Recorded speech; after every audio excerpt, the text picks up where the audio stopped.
Hello everybody, welcome back to another SUPboarder video. This video I'm going to be speaking about two things. I'm going to be speaking about what SUP clothing you should be wearing in spring and summer, and also going to be looking at the Rooster range of clothing for the spring and summer as well. Rooster have been making good quality sailing garments since 1999, and after using their gear over a good couple months, we do think there's quite a few good layers in there that really suppers could use to help get the most out of their paddling.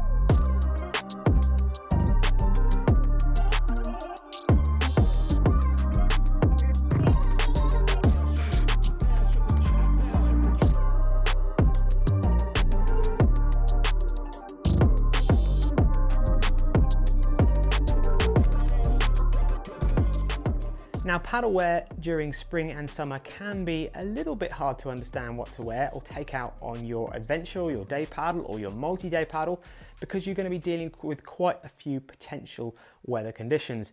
You could be having quite hot weather, you could be having quite cold weather, you could be having quite wet weather, windy weather. So you're going to have clothing which will help you keep the UV off you, be moisture wicking so you don't overheat, waterproof if you end up in a shower, have a good layer of warmth. And these layers have got to work well whether you're paddling dry or you fall in and you have to paddle wet.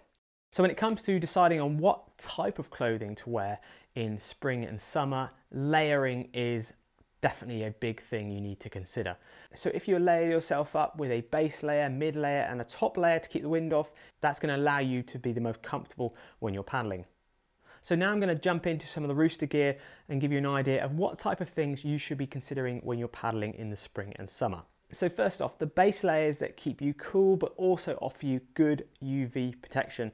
Stuff in the Rooster range like the quick drying UV FT shirt. It's a very light and comfortable shirt to wear, one of our favourites when we're using this. The standard Rooster t-shirt's quite cool as well. And stuff like the rash leggings and the UV sports leggings. These are very, very thin, light leggings. Don't give you loads of warmth, but they're going to keep those UV rays off you and be very comfortable when you're paddling. And if you do drop in the water, they're going to dry off very, very quickly. And the great thing about these UV layers is they are up to factor 50 protection. So you can put one of those light, breathable tops, good layer that can wick the sweat away from you. They really do help you keep cool when you're paddling hard on those hotter days. And also a lot of these tops you can actually wear under wetsuits if you are getting any sort of rub. They won't actually keep you warmer under wetsuits because a wetsuit works in a slightly different way where it holds water in there. Now, if you think you're going to be getting wetter a little bit more, or you need a bit more warmth, so maybe more in the early spring, or it's not a very warm summer's day, you're better off going for a layer with more neoprene, more thickness to it as well. Something like the Rooster Thermoflex range, 1.5mm neoprene. They do that in a long john, they do that in top, and they do that in leggings. Available in men's and ladies. This is a very popular type of garment that you should be looking at for paddleboarding. Very flexible, very easy to get on. Those definitely are slightly better, I would say, if you're paddling and you're getting wet a little bit more. If you're really dry and you really don't fall in, especially on the top half, you might not need that extra thickness under the arms. Then you're probably better off going for a thinner, lighter layer. But on a cooler day, or if you're going to be getting in the water lots, definitely the thicker Thermoflex range is going to be great on the top half and the lower half as well.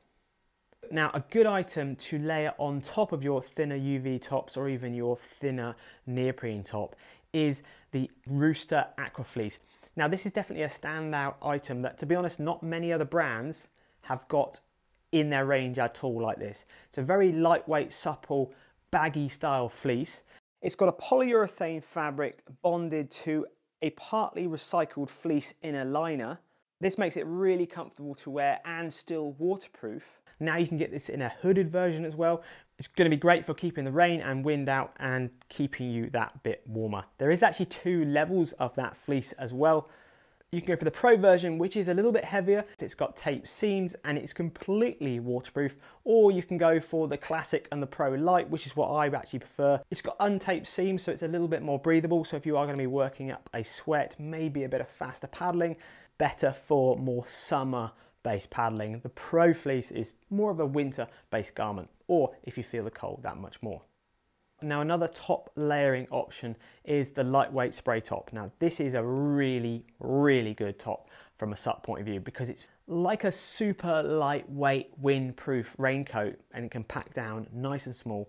It's not going to give you loads of warmth, but it is going to give you that windproof layer, and it can easily be an added layer on those thinner or those neoprene layers you've got, them small base layers. So when you're going to be using this, let's say it's not really cold enough for the full aqua fleece, you're getting a little bit chilly or maybe a little bit splashed on or a bit of rain or a little bit of wind. There's no restrictor movement, it's very quick and easy to put on. It's got a great adjustable waist seal, adjustable wrist seals, but if you do go in the water, it's not going to keep the water out.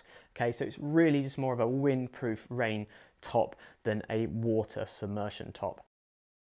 Another layer that works well is a good buoyancy aid. The Rooster buoyancy aids are nice and light and easy to put on, don't restrict your movement at all. As long as you size them correctly so they fit you nicely, they really are comfortable to use, and they actually add a great extra layer of warmth as well.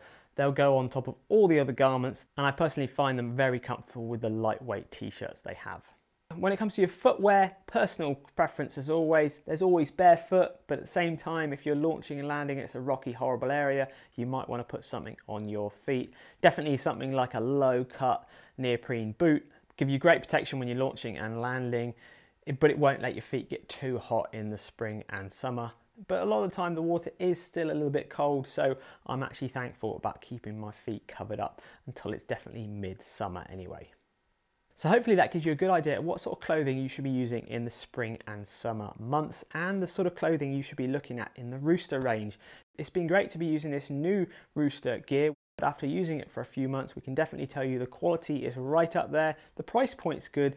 There's men's and some ladies specific sizes and other unisex sizes as well. And there's a nice range of colours in most of their range. It's good to see Rooster garments coming into the SUP industry now, because they have been in the sailing industry for a long time. And to be fair, the sailing is a much harsher environment. You're dealing with windier conditions, wetter conditions. Definitely there's a lot of clothes in the Rooster range that will transfer really well into paddleboarding. And it's something we'd expect any good brand to do, but they are doing a lot of good stuff for the environment. There's a lot of base recycled materials in a lot of their clothing, and they've got some good environmental initiatives that you can see on their website. So as you can see, there's lots of great layer cloth options that will not only allow you to paddle comfortably during the spring, summer months, but will also allow you to layer up and paddle into the cooler months as well. Hope you found this SUPboarder video interesting and informative. If you've used any Rooster garments, please get your comments in the comments boxes below. Look out for another SUP clothing video I'm going to be doing, where I'm going to be speaking about more autumn and winter paddling, colder, harder conditions, where I'll be highlighting more Rooster garments in there as well. Thank you very much for watching, and we'll see you on another SUPboarder video soon.